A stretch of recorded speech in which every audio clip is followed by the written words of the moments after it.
Here we are with the 86 XJ 2.5 liter. This is what a bad waveform looks like for a bad alternator. What shows on the gauge in the dash is the voltage is down like around 9 or 10 volts.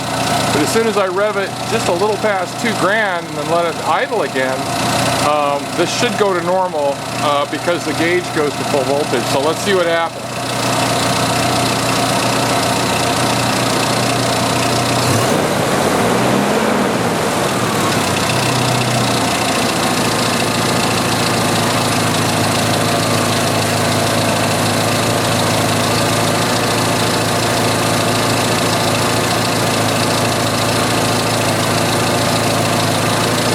I went to look at the gauge and it's charging normally now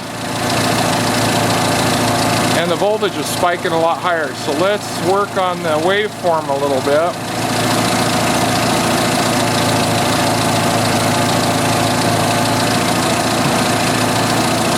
Trying to spread this out a little bit so we have, wow. Well, anyway, you can see it was missing a wave. It was missing a diode rectification. It was spiking way down. I mean, this is a lot of noise and everything. Let's see. This is closer to what normal should look like. I don't think I can make it a lot better. Let's see. If we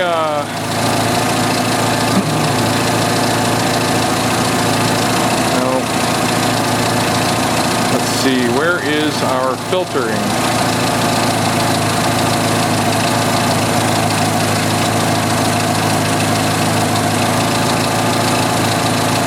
Yeah, I just don't remember.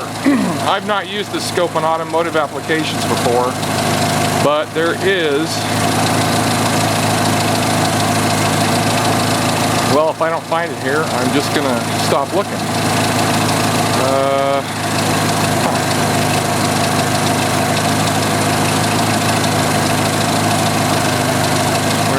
Vertical full bandwidth. Let's put it to 20 megahertz, see if that helps. No, that didn't help. Well, we'll leave it there. I'll tell you what else is wrong. We're not on 10x.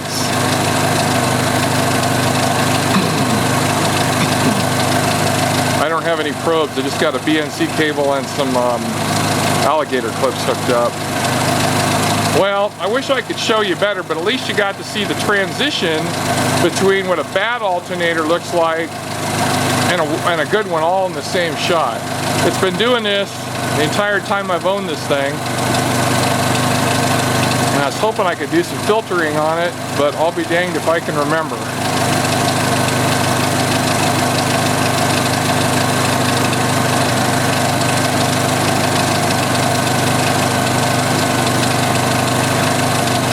That's too bad.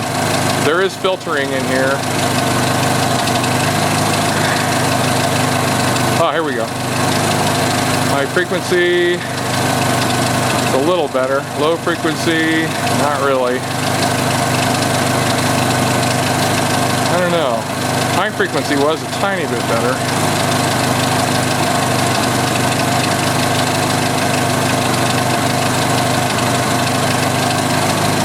Anyway, let's see. The other thing we need to look at is each division is at 50 millivolts, which is 0.05 of a volt. And that'll tell us how high our AC ripple is. So let's just say it's going from here. It's going 1, 2, 3. It's 150 millivolt ripple. And that's excellent. You know, that's really good. Let me turn a load on. Let's see if that makes any difference in the waveform. I'll go turn on the headlights.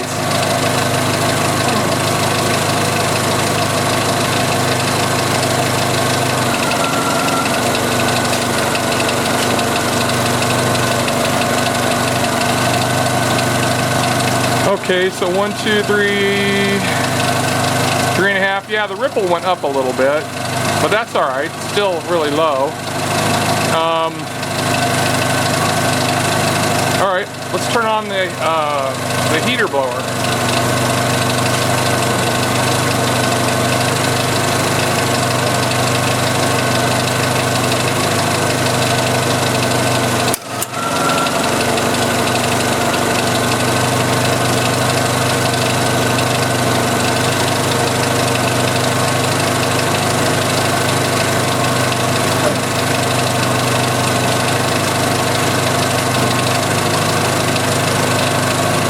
Wow, that cleaned it up a lot. Alright. Trying to get the trigger to grab onto it a little bit better, but anyway, there's a lot of load. That's headlights and the blower motor's on full blast.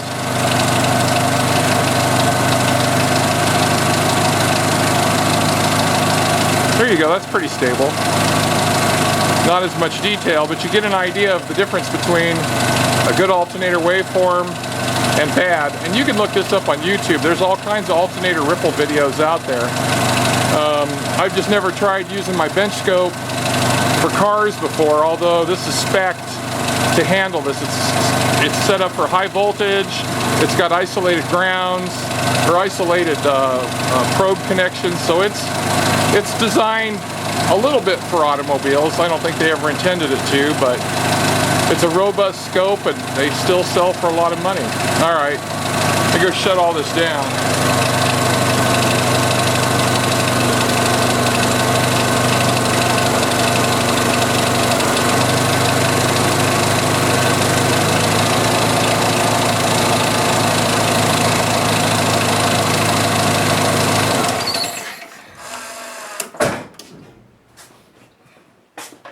Wow, that was exciting.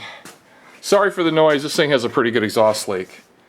Let me zoom it back a little bit. Okay, so all I'm using is a BNC to BNC cable and an adapter, and then I grabbed a couple of jumpers. Oops, sorry. You know, alligator jumpers.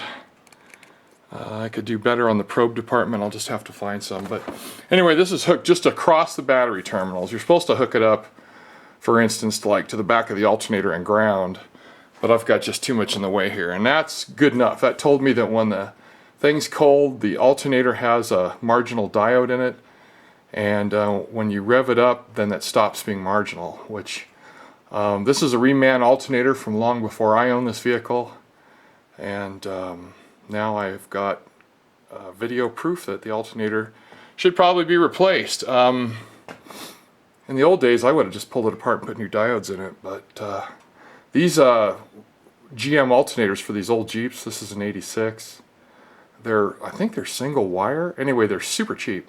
A rebuild's like 35 bucks. So diodes are probably going to be like $12, you know. Anyway, so another video to prove that the scope can do some basics. I knew this was a problem, I just didn't know what it looked like. Great. If I haven't mentioned it before, there's a great big old scratch across there and some glare I see now.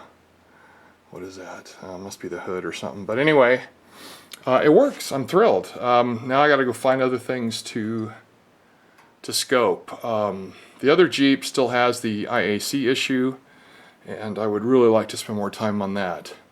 Especially when it's cold, because that's when it revs to 2,500, $3,000, and that's silly. Alright, that's enough of your time. Thanks, see you, bye.